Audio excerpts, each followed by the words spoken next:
Hey guys, let's talk a little bit about working with smokers.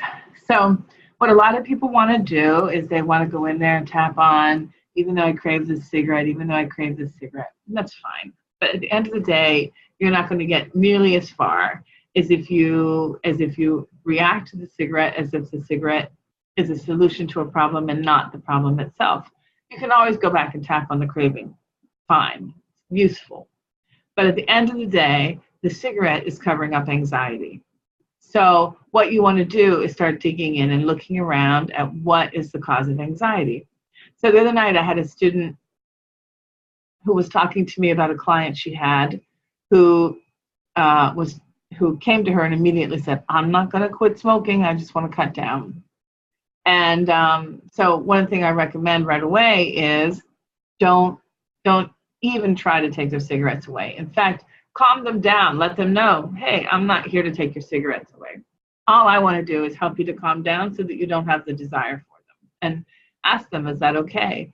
Because as soon as they find out that you're not expecting to bully them through the session in a way that says, hey, we're going to take your cigarettes away today and you're never going to smoke again. As soon as you take that worry out of the session, they can relax and you're going to have a much better result. And you also can take the stress off of you because you don't know if they're going to quit right away or not. Most times they're not. It takes some time to deal with the underlying reasons for addiction. And so, yes, you can deal on the actual smoking itself and the desire and the smell and the taste and all that's fine. But if you're not dealing with the underlying reason for it, it's not getting any better. Now, in this case, the man said he'd been smoking since he was 8 years old. That's interesting. So what happened when you were 8 years old? Well, it turns out he was put into foster care at 8. The next thing he said was cigarettes were his best friend.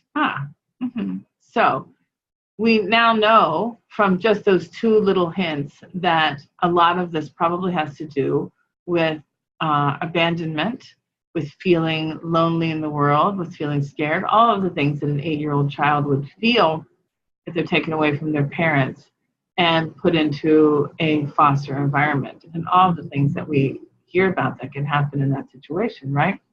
So the cigarettes are a comfort for him. And now, that being said, he thinks he has lung cancer. The cigarettes are causing a problem. But before you start taking the cigarettes away, you've got to go in and start figuring out what is the core issue behind the anxiety that's driving them to need the cigarettes so much. And if you can go in there and find that and tap that out, then the desire and the need for the cigarettes will calm down. Okay? I hope that helps, everybody.